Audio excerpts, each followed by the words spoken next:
Shalom, selamat pagi jemaat Tuhan yang terkasih. Kita berjumpa kembali dalam ibadah pada pagi hari ini. Dan seperti biasa, sebelum memulai pemberitaan firman Tuhan, kita akan mengangkat beberapa pujian. Untuk itu, mari kita siapkan hati kita untuk mengangkat pujian 1000 lilin. Terima kasih Tuhan, kalau sampai hari ini kami masih boleh beribadah di hadapan Tuhan. Amin. 1000 lilin nyalakan di tengah dunia, biar sinarnya menyatakan kemuliaan surga.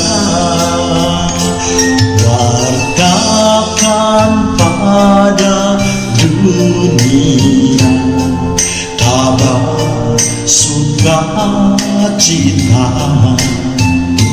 telah lahir Yesus penebus juru selamat kita. Terima kasih Tuhan, Kau telah lahir di dunia ini untuk menebus dosa-dosa kami. Hai bintang indah Bethlehem, kiranya sinarmu bawa harapan dan damai bahagia di kalbu. 1000 lilin nyalakan di tengah dunia, biar sinarnya menyatakan kemuliaan surga. Wartakan pada dunia kabar sukacita, telah lahir Yesus penebus juru selamat kita. Hai bintang indah Bethlehem, kiranya sinarmu bawa harapan dan damai bahagia di kalbu.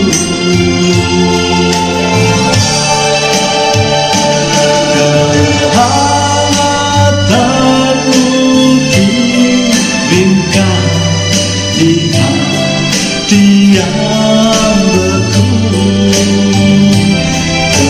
Kehangatan kasih Tuhan di Natal yang syahdu.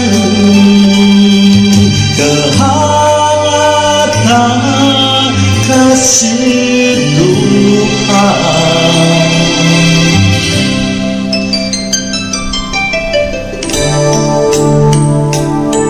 di Natal yang syahdu.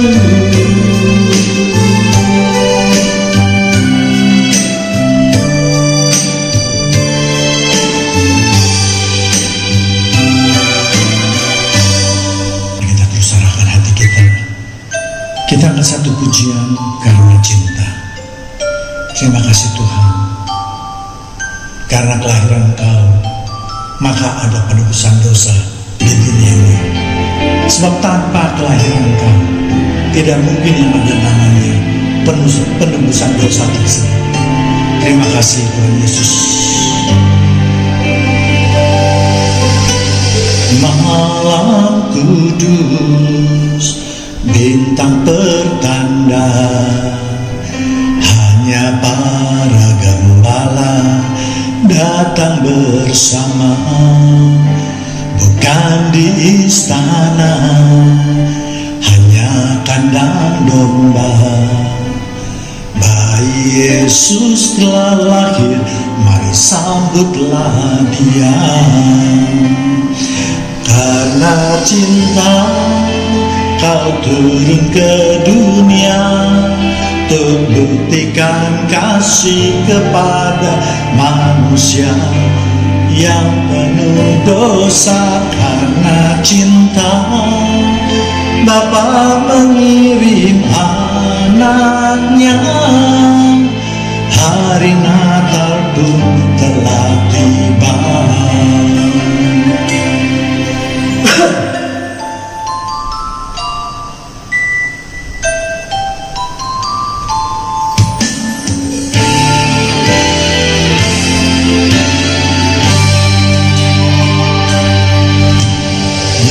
Kau pinta bukanlah harta, hati yang sederhana lebih berharga.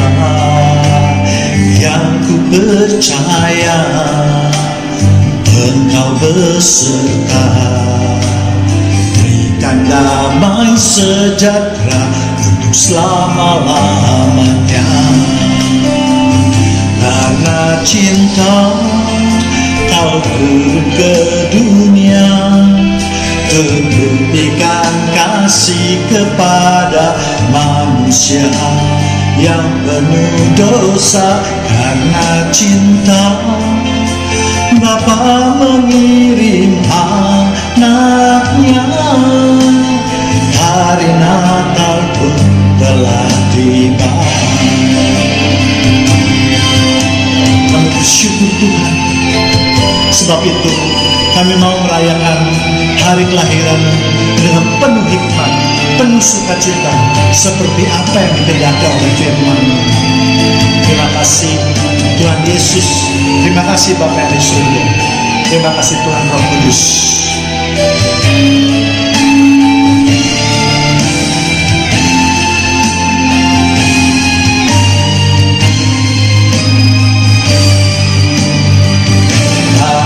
Cinta Kau turun ke dunia, untuk buktikan kasih kepada manusia yang penuh dosa. Karena cinta Bapa mengirim anaknya, hari Natal pun telah tiba.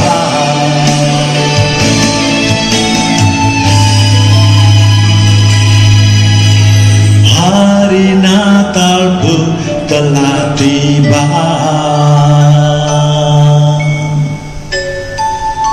Karena begitu besar kasih Allah akan dunia ini, sehingga Ia mengaruniakan anak yang tunggal, supaya setiap orang yang percaya kepadanya tidak binasa, melainkan memperoleh kehidupan yang kekal. Amin.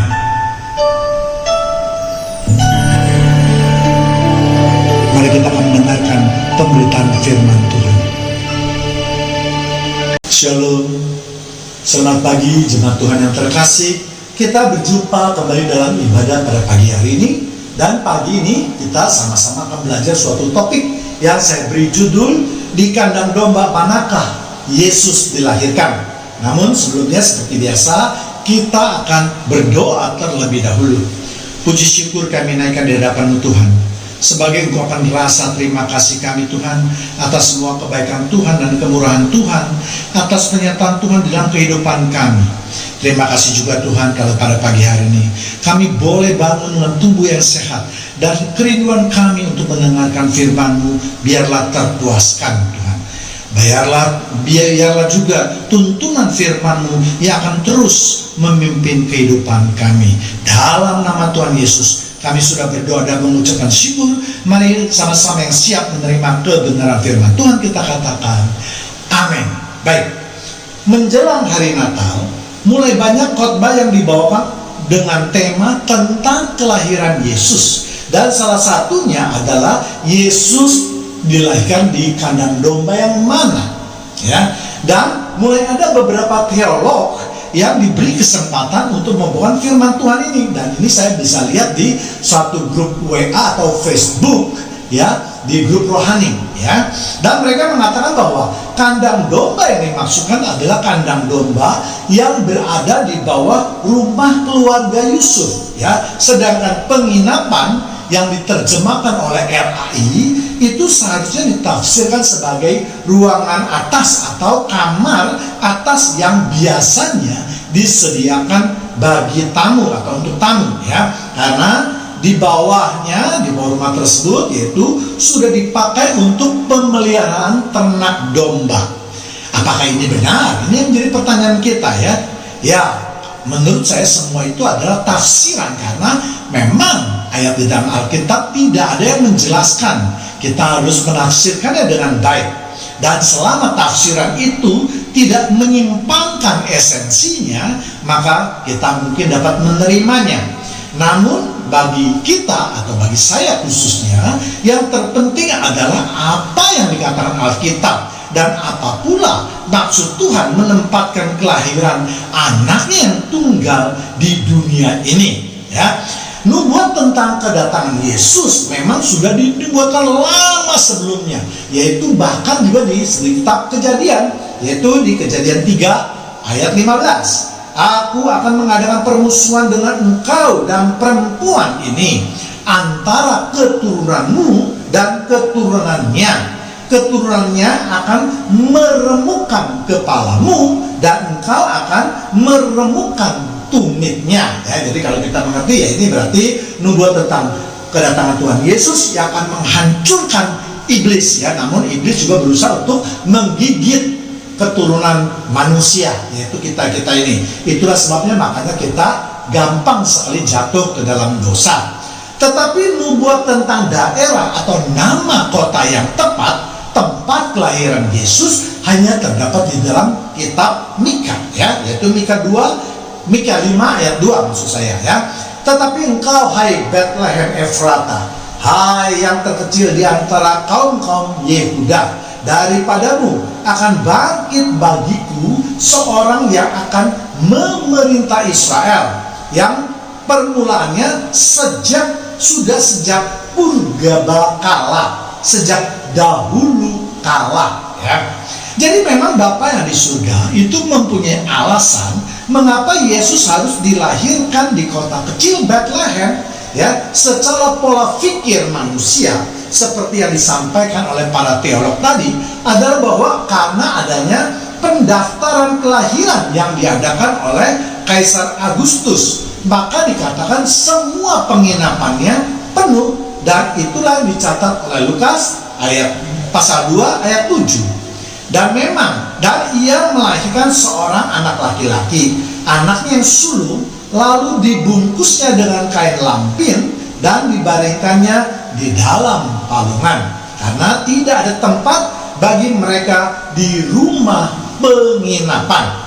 Jadi LAI menerjemahkan kata kataluma yang dalam teks bahasa Yunani-nya itu menjadi rumah penginapan. Padahal menurut para teolog seharusnya diterjemahkan ruang pribadi atau pemondokan. Ya, saya rasa ini tidak berbeda jauh, ya. Tentu kita harus bicara dengan konteksnya. Ya, mari kita lihat konteks atau alasan masing-masing, ya. Ya, sekali lagi menurut saya yang penting adalah konteksnya, ya. Para teolog menafsirkan bahwa yang dimaksud dengan kata luma adalah salah satu ruang di kediaman ke rumah Yusuf, dan tentu ini tidak ada juga di dalam Alkitab. Hanya sekali lagi penafsiran daripada para teolog tersebut, ya, dan tidak didukung oleh satu ayat pun, ya. Menurut saya justru kalau itu terjadi di rumah keluarga Yusuf yang katanya sudah penuh oleh saudara-saudaranya, karena saudara-saudaranya juga datang ke rumah Yusuf, menginap di rumah itu untuk memenuhi pendaftaran tersebut, maka menurut pribadi saya seharusnya saudara-saudara daripada Yusuf itu harus mengalah. Jangan mereka melihat, wah, ini Maria sedang mau melahirkan, masa tega sih mereka membiarkan Maria itu lahir di kandang domba, sedangkan mereka yang dalam keadaan sehat, tidak mempunyai keluhan apapun, keadaannya ya normal-normal saja, masih tetap ditinggal di ruang tamu tersebut. Ya, menurut saya tentu keluarga Yusuf tidak akan demikian. Ya, kita saja kalau misalnya kita tinggal di rumah orang tua kita, memang kalau kita datang terlebih dahulu, kemudian ada saudara kita yang datang belakangan dan mereka membutuhkan ruangan tersebut, tidak usah melahirkan lah, karena ya melahirkan tentu suatu kejadian yang luar biasa ya, kalau kita boleh menyebutnya itu perjuangan antara hidup dan mati bagi seorang wanita. Kita tidak usah berandai-andai seperti itu. Kita andaikan saja kalau ada anak daripada saudara, entah kakak kita atau adik kita yang datang ke rumah orang tua kita, membawa anaknya yang sedang tidur, lalu kamarnya sudah penuh. Apakah kita tega gitu, kita menyuruh mereka tinggal di bawah, di kandang domba? Dan ini makanya para teolog itu tidak memikirkan konteksnya, ya. Dan saya juga yakin orang-orang di LAI itu bukanlah orang yang sembarangan, ya. Mereka terdiri dari beberapa orang atau sekelompok orang yang menguasai banget bahasa Yunani maupun bahasa Ibrani. Jadi bukan hanya para teolog saja yang menguasai bahasa Yunani tersebut.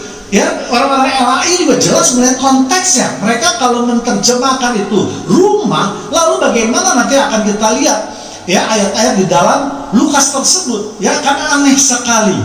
Ya, namun sekali lagi, ya ini juga penafsiran, tapi penafsiran yang logikanya lebih masuk di akal daripada logika daripada para teolog tadi, ya kan?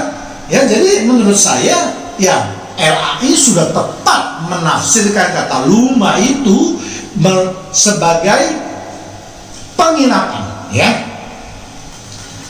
Kemudian kalau kita lanjutkan cerita mengenai kelahiran Yesus yang dicatat dengan detail oleh Lukas, dikatakan pada malam kelahiran Yesus, malaikat Tuhan menghampiri para gembala untuk memberitahukan tentang kelahiran Yesus dengan tanda yaitu menjumpai seorang bayi yang dibungkus dengan lampin dan terbaring dalam palungan. Ini tanda-tandanya, ya kan, Lukas 2 ayat 12. Dan inilah tandanya bagimu, kamu akan menjumpai seorang bayi dibungkus dengan lampin dan terbaring di dalam palungan. Kadang pada malam hari, para penggembala itu segera berjalan dan mencari tempat kelahiran Yesus. Tentu juga malaikat Tuhan yang merupakan penjelmaan daripada Tuhan Allah sendiri mempunyai maksud dengan mendatangi para gembala. Tuhan kan bisa mendatangi banyak orang, kenapa hanya mendatangi para gembala saja? Tentu Tuhan juga punya maksud untuk menyampaikan isi hatinya, karena Tuhan yakin kalau para gembala itu diberikan suatu kata, yaitu kata palungan, maka gembala-gembala itu pasti mengetahui tempat yang dimaksud, yaitu palungan yang berada di dekat Migdal Eber, ya. Tentu mereka sudah tahu karena tempat itu merupakan tempat penampungan domba-domba yang akan dijadikan korban persembahan di Bait Allah. Kalau misalnya diberitakan kepada orang lain, maka orang itu belum tentu akan cari ke Migdal Eber tersebut. Ya, mereka mungkin mencari palungan di rumah-rumah penduduk di sekitarnya, dan itu pasti tidak akan ketemu karena bukan satu-satunya rumah di keluarga Yusuf yang memelihara ternak di bawah rumahnya. Kalau itu juga dibuat oleh keluarga Yusuf, maka saya yakin bahwa penduduk di sekitar Betlehem juga banyak sekali melakukan hal yang sama. Jadi Tuhan bermaksud memberikan pemberitaan kabar gembira ini kepada para gembala. Ya, tujuannya adalah supaya mereka langsung teringat bahwa mereka biasa gembala, mereka biasa mengembalakan ternak-ternaknya. Pada malam hari kemudian mereka memasukkan ke Migdal Eber tersebut, maka jelas mereka tidak akan mengalami kesulitan untuk mencari tempat kelahiran Yesus. Ya, itu menurut penafsiran saya. Ya, kita kembali lagi ke zaman Herodes. Ya, Tujuan daripada pendaftaran itu dipakai oleh Raja Herodes ketika ia mendengar akan lahirnya seorang raja orang Yahudi, sehingga akhirnya dialah yang memerintahkan pembunuhan massal terhadap anak kecil, ya. Matius 2 ayat 16, ketika Herodes tahu bahwa ia telah diperdaya oleh orang-orang Majus itu, ia sangat marah, lalu ia menyuruh membunuh semua anak Bethlehem dan sekitarnya, yaitu anak-anak yang berumur 2 tahun ke bawah, sesuai dengan waktu yang dapat diketahuinya dari orang-orang Majus tersebut, ya. Jadi ketika orang-orang Majus itu datang ke tempatnya Yesus sudah berumur sekitar 2 tahun, dan ini juga jarang yang memisahkan, ya, karena mereka pada umumnya mengatakan bahwa ketika Yesus lahir ya datang gembala dan orang Majus, padahal belum tidak demikian. Nanti akan kita bahas dalam video yang lain, ya. Kembali lagi kita ke pokok permasalahan, Yesus harus lahir di kandang domba di kota Bethlehem, atau tepatnya di Migdal Eder tersebut, ya. Migdal Eder adalah tempat pemeliharaan domba-domba yang akan dipakai untuk korban di bait suci, ya, karena di bait suci membutuhkan banyak sekali korban, terutama domba, sebagai korban persembahan kepada Tuhan, ya. Dan kita juga semua tahu bahwa domba-domba yang dipersembahkan di bait Allah itu haruslah sempurna, tidak boleh bercacat. Makanya untuk itulah orang-orang Yahudi akhirnya membuat suatu penampungan yang cukup besar di daerah dekat Bethlehem, dekat bait Allah, dekat Yerusalem, karena tidak mungkin melakukan hal tersebut di kota Yerusalem. Yerusalem itu sudah terlalu ramai, tidak mencukupi untuk memelihara domba sekian banyak dengan padang rumput yang sekian luas. Makanya akhirnya mereka mendirikannya di Bethlehem, ya, yaitu di Migdal Eder, ya. Nah, para imam-imam inilah yang bertanggung jawab terhadap para domba tersebut, ya. Jadi kemungkinan besar gembala-gembala tersebut adalah imam-imam juga yang menjaga bait Allah, atau paling tidak ditugaskan untuk menjaga korban daripada para domba tersebut, ya. Jadi Yesus dilahirkan di Migdal Eder ini memiliki arti yang khusus pula, karena Yesus merupakan domba Allah yang tidak bercacat yang akan dikorbankan untuk penebusan dosa manusia. Yohanes 1 ayat 29, pada keesokan harinya Yohanes melihat Yesus datang kepadanya dan ia berkata, lihatlah anak domba Allah yang menghapus dosa dunia. Jadi Allah tetap konsisten dengan semua peraturan yang ada di dalam kehidupan masyarakat orang Yahudi, ya. Kelahiran Yesus jelas lebih bermakna jika kita artikan menurut Alkitab. Kandang domba Allah yang di Migdal itu jelas, yang tadi saya katakan, ya, di bawah pengawasan para imam, ya. Mereka yang akan menyeleksi, menjaga dan memelihara dengan sangat ketat terhadap semua domba yang akan dipersembahkan di bait suci. Mereka yang akan bertanggung jawab kalau terjadi sesuatu terhadap permasalahan mengenai persembahan tersebut, ya. Jika Yesus lahir di kandang Migdal Eder tersebut, jelas Tuhan Allah mempunyai tujuan yang khusus pula, yaitu yang menyatakan bahwa kehidupan Yesus sebagai anak domba Allah yang akan dikorbankan untuk penebusan dosa manusia. Jadi kita harus mengerti bahwa kelahiran Yesus itu di kandang domba mempunyai makna yang cukup dalam, ya. Kita sebagai umatnya tidak perlu selalu mempertanyakan masa Yesus atau Bapa yang di surga itu tidak mampu atau tidak mau menyediakan tempat yang lebih pantas, yang lebih layak atas kelahiran Tuhan Yesus, ya. Jika Bapa yang di surga itu tidak mempunyai tujuan, tentu saja saya yakin 100% Bapa yang di surga itu mampu menyediakan yang lebih baik, bahkan mampu yang sangat-sangat mewah untuk kelahiran Tuhan Yesus. Mengapa demikian? Bagi Allah mendirikan istana yang mewah itu perbuatan yang kecil, karena kita tahu bahwa alam semesta ini saja begitu rumit, begitu besar, diciptakannya hanya dalam 6 hari.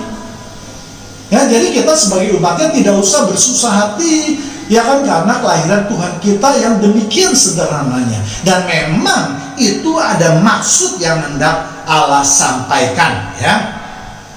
Beberapa kelahiran Tuhan Yesus itu telah memberikan pesan kepada kita, ya. Misalnya, ya, tentang hidup kesederhanaan, ya, tentang kerendahan hati yang sudah sering kali dikotbahkan oleh para pengkhotbah atau para pendeta. Namun pada hari ini, saat ini, saya mau melihat daripada sisi lainnya, yaitu bisa juga kelahiran Yesus itu dinyatakan sebagai suatu bentuk penolakan orang Yahudi terhadap Tuhan Yesus, ya, sama seperti Tuhan Yesus yang tidak mendapatkan tempat yang layak ketika ia ingin dilahirkan, ya. Dia tidak mendapatkan lain di penginapan, katakanlah. Yesus tidak meminta yang mewah, ya, tidak diminta di sana, tapi mencari tempat penginapan, ya, itu pun tidak ada. Nah, itulah kiasan atau makna daripada kelahiran Yesus di kandang domba. Yohanes 1 ayat 10 sampai 11. Ia telah ada dalam dunia dan dunia dijadikan olehnya, tetapi dunia tidak mengenalnya. 11. Ia datang kepada milik kepunyaannya, tetapi orang-orang punya itu tidak menerimanya. Inilah gambaran Yesus yang tidak diterima oleh orang-orang Yahudi. Bangsa Yahudi adalah bangsa yang diciptakan oleh Allah, ya kan? Kita tahu bahwa bangsa Yahudi mulai dari Abraham sudah dinubuatkan akan ada satu bangsa yang akan menguasai dunia ini. Tetapi ternyata ketika Yesus datang, mereka menolak Yesus sebagai Sang Mesias, sehingga akhirnya Tuhan Yesus mencari atau memberikan kesempatan kepada bangsa-bangsa lain. Kita sebagai orang di luar bangsa Yahudi patut bersyukur karena kita boleh menerima penyelamatan yang berasal daripada Tuhan Yesus Kristus. Kita tentu bersyukur bahwa kita telah diselamatkan, dan juga kita terus bersyukur tak henti-hentinya karena kasih-Nya yang tidak pernah berkesudahan. Ya, jadi mari kita renungkan dalam suasana Natal ini, apa yang harus kita perbuat untuk menyenangkan hati Tuhan dengan memperbaiki hidup kita dari tahun ke tahun, dari waktu ke waktu menjadi lebih baik. Karena Dia sudah memberikan pengharapan bagi kita semua, ya. Mari kita tundukkan kepala kita. Terima kasih Tuhan atas semua kebaikan Tuhan di dalam kehidupan kami. Dengan apa kami harus membalasnya Tuhan? Jangankan untuk membalas kebaikan Tuhan, untuk menjalankan firman-Mu saja kami seringkali tidak mampu Tuhan, sehingga kami seringkali juga mendukakan hati-Mu. Ampunilah kesalahan dosa-dosa kami Tuhan. Mampukan terus Tuhan Roh Kudus kami untuk terus menjalankan firman Tuhan dan menyenangkan hati Tuhan. Haleluya, haleluya, amin. Baru saja mendengarkan pemberitaan daripada firman Tuhan. Kini saatnya kita masih menyembah Tuhan kita. Untuk itu mari kita siapkan hati kita. Kita angkat satu pujian Natal di hatiku.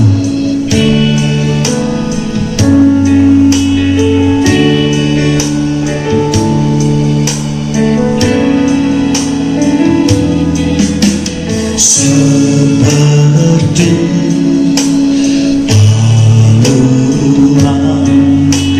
layakkanlah hatiku menyambut-Mu Tuhan, seperti emas kemenyandanmu, biar hidupku berkenan padamu. Sebab Natal tak akan berarti tanpa kasih-Mu.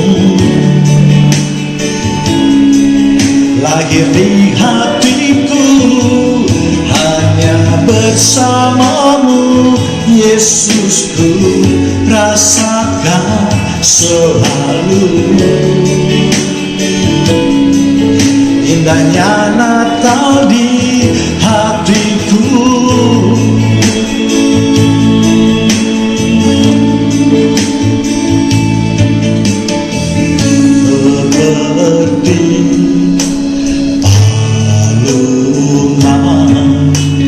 Layakkanlah hatiku menyambut-Mu Tuhan.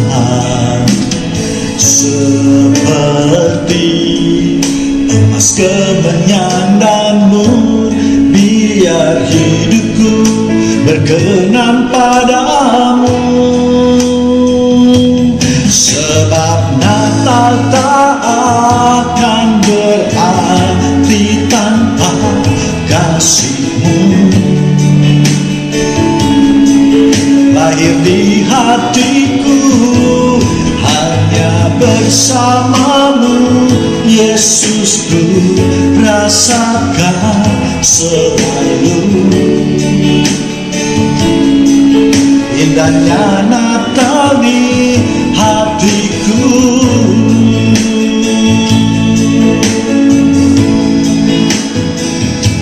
Sebab Natal tak akan berarti tanpa kasih-Mu. Lahir di hatiku hanya bersama-Mu, Yesusku, rasakan selalu. Indahnya Natal di hatiku.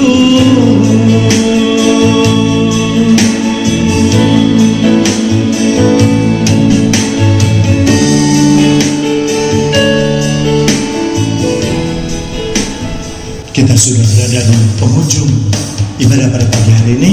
Untuk itu, inilah pujian yang terakhir dari pulau dan benua. Mari jemaat Tuhan yang terkasih, kita naikkan pujian ini dengan bersuka cita sambil bertepuk tangan.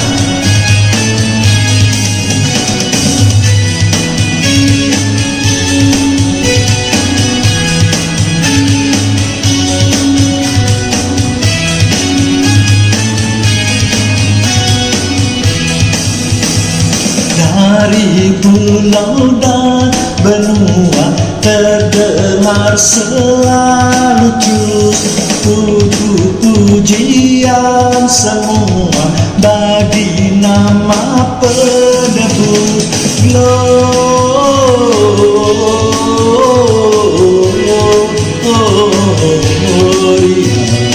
Muliakan Tuhan.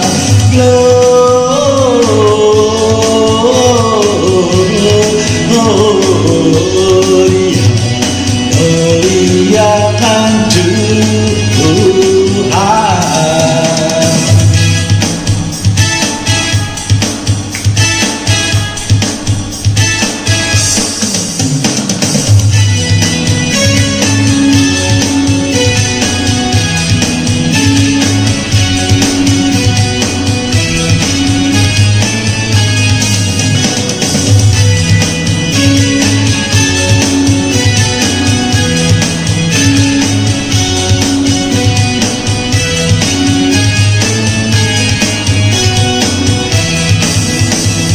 Tinggi-tinggi dalam surga, tentara Tuhan yang kudus, tak lelah bernyanyi juga di hadapan penebus.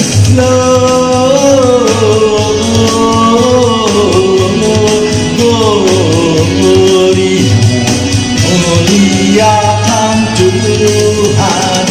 Muliakan